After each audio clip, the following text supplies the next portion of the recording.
A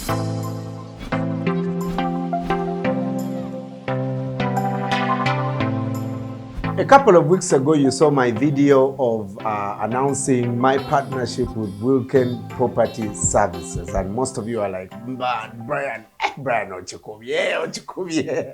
And you're happy. But most importantly, you asked me, so when are we starting? When are we starting? When are you starting? We're investing our money, but we need to know how to do it right. Well, you're in luck. This is the first of many shows, of many nuggets about property management, about the real estate business that you have not been, understanding, and we're going to clarify that with WILKEN Property Services. Joining me today is the CEO, Mr. Kenneth Semanda. Welcome to the show, sir. Thank you so much. Good to see you. Good to see you too. So, Ken, talk to us about property management. It seems to be very broad.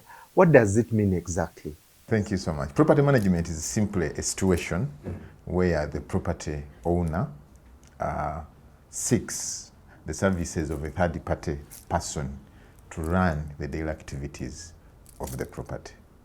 Here we talk about quite a number of properties. They can be commercial, they can be residential. That's what we normally do. We realize that a lot happens. It's not just a matter of maybe putting up your property and then putting in tenants and it's done.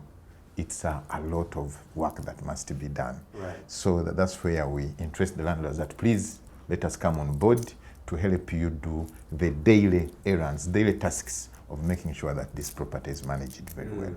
In property management, we have quite a number of tasks. Number one is tenant screening. You don't just, because your brand has money, maybe the house is 1 million, you just come and pay for the property. No, you must be screened.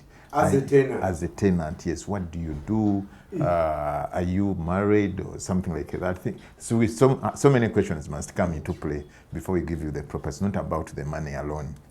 Are you in a position to pay the subsequent rent? But I think what you care about is the money. If you pay for your property, you don't care. They are properties for single guys, and we wouldn't allow families to be there. They are properties for married people, things like that. So all that screening must happen to make sure that you get the right tenant for the right property. Had some landlords who say, you see? So that's what that must be done. Okay. Then number two, there is that rent collection that must, after this first payment, then what? Rent must be paid in a timely manner. So that task is actually very tedious. That it's one of the components of property management. There is maintenance of the property. Yes, the property has to be maintained. When Brian is living there, there is physical, wear and tear that happens to the property. Yeah. It has to be maintained. It must be kept in a tenable kind of situation so that it is attractive to the people occupying it, and even other people who are bypassing, the future tenants. The property must be kept in good shape.